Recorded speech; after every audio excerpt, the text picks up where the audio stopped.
Without death, there is also no life.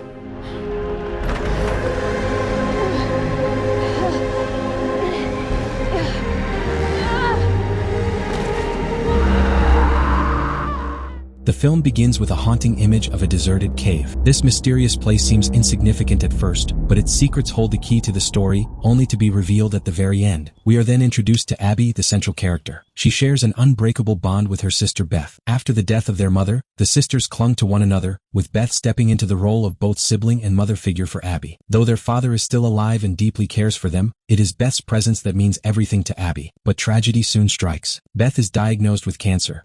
Given the recent complications, it's just made things worse. And doctors warn that she doesn't have much time left. Abby, devastated and unwilling to accept the diagnosis, searches desperately for a solution. She learns about a company testing an experimental treatment that promises to cure cancer, but the cost is far beyond anything she can afford. Determined to save her sister, Abby decides to take on a dangerous but high-paying job. Though she works as a geologist, friends and colleagues warn her against it. Still, Abby refuses to back down. Her work takes her to the Georgian Caucasus, a rugged mountain region bordering Russia to the north and the Black Sea to the west. Parts of the area remain under Russian occupation. Here, she is tasked with searching for uranium, risky work that comes with good pay. An advance payment. Abby, I'm really sorry. I wish I could do something. I'm sure you'll find something eventually. Months pass without any success. Meanwhile, Beth's health continues to deteriorate. One day, Abby suggests to her colleague that they search deeper into the mountains. Come on, Abby. We are not going in there.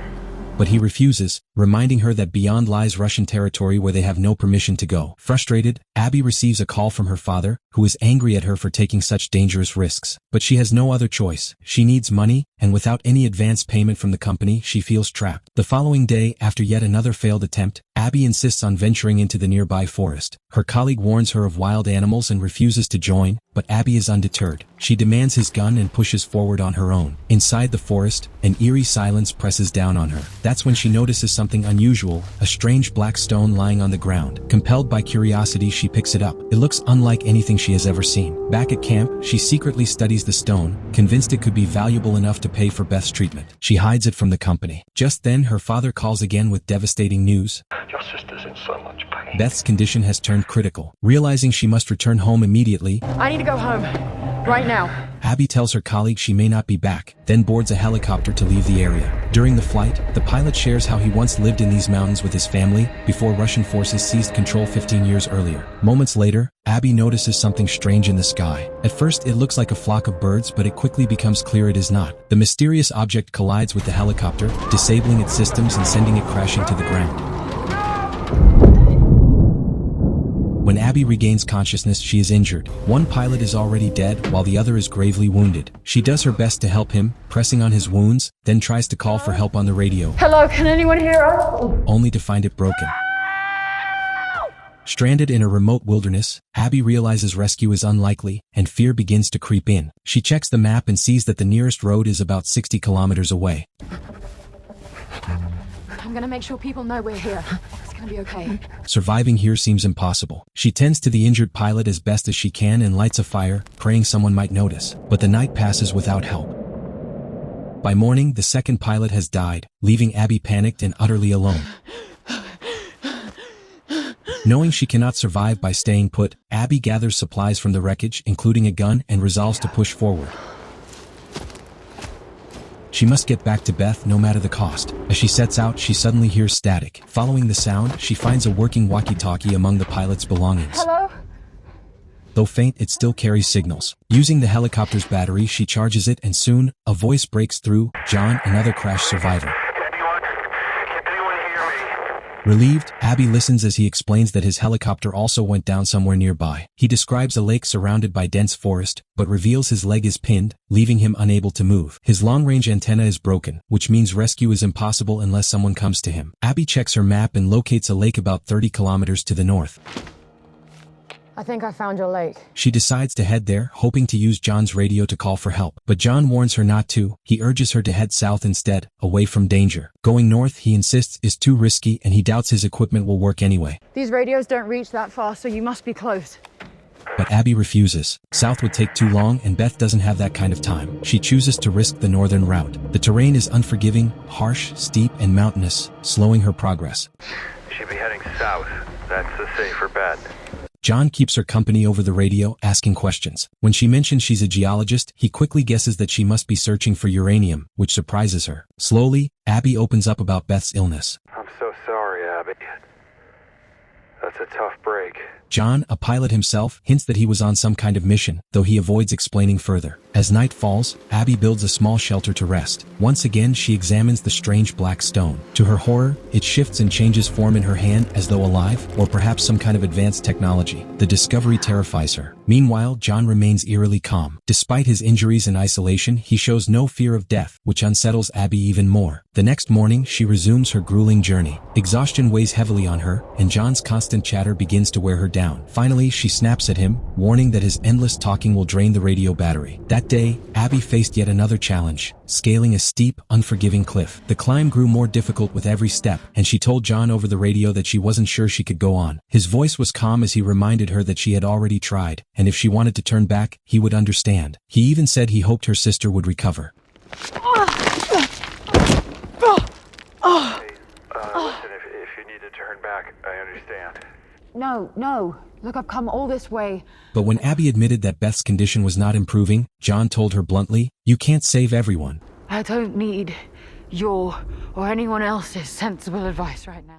His words struck a nerve. Furious, Abby snapped back that she didn't need advice. She just needed to keep moving. John's response was quiet and composed. She should simply do whatever she thought was right. Now she was left with the dangerous climb ahead. It was clear that one wrong move could end her life. As she carefully pulled herself upward, John suddenly said something strange through the radio. "You're my favorite." His words felt unsettling, but before Abby could think more of it, he went silent. Pushing the thought aside, she focused on her climb.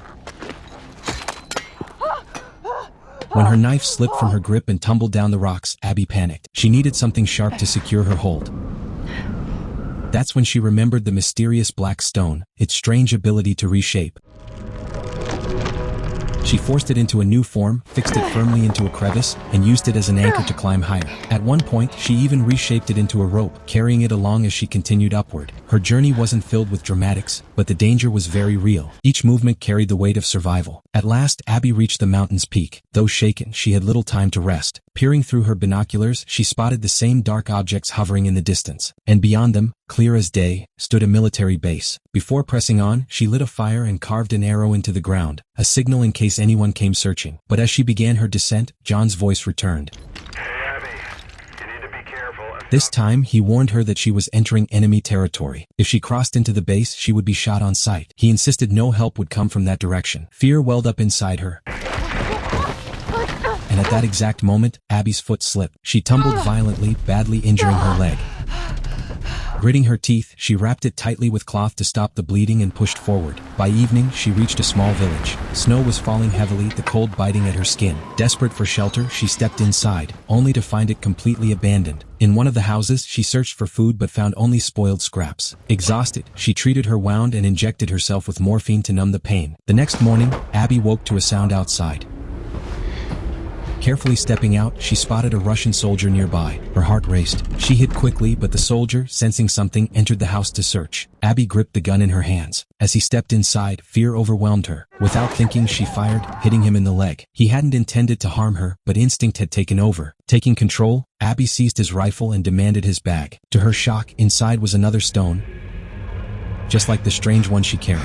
Then, through the soldier's walkie-talkie, she heard a voice. It was Ivan, yet it was also John. The realization hit her. John and Ivan were the same person, using different names while speaking to them. Somehow, everything was tied to these stones. Enraged, Who are you? Abby demanded to know who he really was, but he gave no answer. Furious, she hurled the radio aside.